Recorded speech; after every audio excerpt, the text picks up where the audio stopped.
పేద వర్గాలకు ఇచ్చిన ఇళ్ల పట్టా భూముల్ని లాక్కొని అన్యులకు ధారాదత్తం చేయాలని చూస్తే ఊరుకునేది లేదని వైఎస్ఆర్సీపీ పిఠాపురం నియోజకవర్గ ఇన్ఛార్జ్ వంగగీత విశ్వనాథ్ కూడమి ప్రభుత్వాన్ని హెచ్చరించారు. గత వైసీపీ ప్రభుత్వంలో పిఠాపురంలో పేదలకు ఇచ్చిన ఇళ్ల పట్టాల భూముల్లో రాష్ట్ర ప్రభుత్వం అన్యులకు ధారాదత్తాన్ని చేస్తున్న చర్యలను వెంటనే నిలుపు చేయాలని డిమాండ్ చేస్తూ వైసీపీ ఇన్ఛార్జ్ వంగగీత విశ్వనాథ్ పార్టీ నాయకులతో కలిసి ఇళ్ల పట్టాదారులు పెద్ద ఎత్తున ఆందోళన చేపట్టారు. పట్టణంలోని కాకినాడ రోడ్లో గల ఇళ్ల పట్టాలిచ్చిన మసీదు మాన్యం వద్ద పట్టాలతో నిరసన తెలిపారు.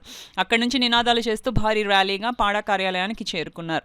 అక్కడ జరుగుతున్న ప్రజా ఫిర్యాదుల పరిష్కార వ్యవస్థ కార్యక్రమంలో పాడా PD doctor NV Sivaram Prasad కు పట్టాదారులతో కలిసి వంగగీత వినతిపత్రం అందించారు.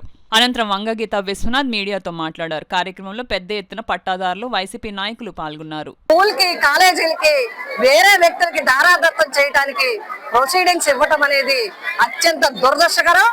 ఈ పట్టాదారులు అందరూ కూడా ఆందోళన చెందుతున్నారు.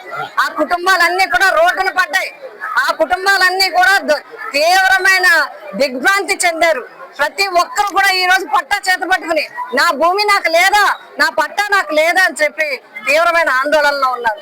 అందుచేతనే బాధితుల పక్షాన వారితో అన్ని విషయాలు మాట్లాడి మా దృష్టికి తీసుకొచ్చిన తర్వాత 5 వార్డుల్లో ఉన్న స్థానిక నాయకులందరూ మా దృష్టికి తీసుకొస్తే లబ్ధిదారులతో మాట్లాడి ఈ రోజు పడా ఆఫీసర్ దగ్గరికి రావటం జరిగింది.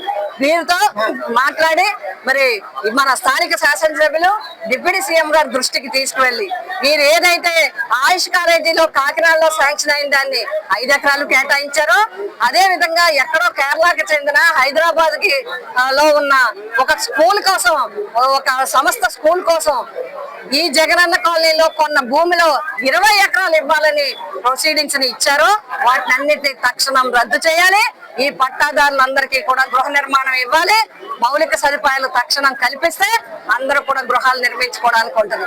కాబట్టి ఈ ఆందోళనకారులందరి తరఫున మేము ప్రభుత్వాన్ని కోరుతున్నాం, తక్షణం ఇటువంటి ప్రజా వ్యతిరేక నిర్ణయాలను మానుకోండి, ప్రజలకి న్యాయం చేయండి.